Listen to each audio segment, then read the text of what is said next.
Sandra Waswa. I work as a Senior Programs Officer.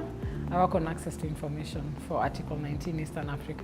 OGP's value to Kenya. OGP is actually deeply entrenched in the Constitution if one understands constitutional values as have been articulated in the Constitution. So I think it just kind of encapsulates all those values together and tries to tie them with governance, openness as it touches to service delivery and governance for the people. So my thoughts on OGP are that if well implemented, they go a long, long way in ensuring open government and in ensuring people actually benefit from development, there's value for money, and that it's actually an implementation of those promises that are within the Constitution. I think it's ambitious. There are only 5 commitments therein, but if you look at some of the things we are trying to achieve under those commitments, they should go quite a long way in terms of just entrenching that openness. You look at issues like geospatial data for development, so looking at how data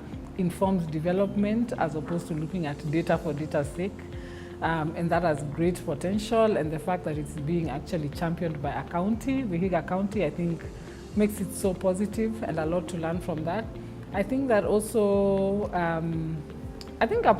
one positive thing is also like counties are really, really keen to come into the whole OGP conversation, to even spearhead their own commitments, to have their own milestones, and to look around and see how they can leverage on it to just increase that open government.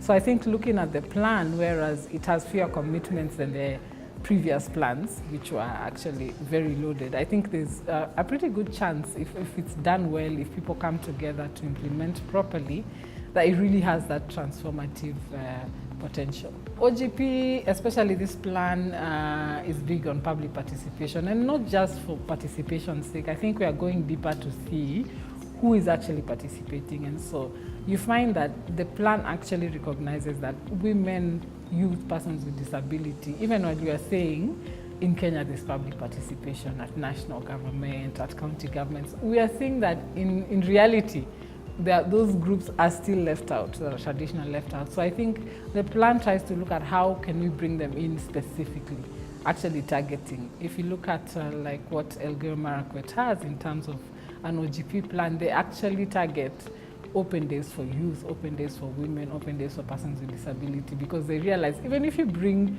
500 people in a room, there are those whose voices are still muted. And so I think, and also if you look at initiatives like the open contracting, they look at government access to procurement opportunities, which zero in again on women, on youth, and persons with disability. I think there is the attempt to target the vulnerable this time, which I have not seen in other plans previously. So I think in that way, if we keep the spirit of that going, I think there should be improved indicators, I think, by the end of this plan on how we've been able to bring gender into the conversation. My name is Sandra Waswa. I work for Article 19 Eastern Africa on access to information. I support and I champion open government partnership.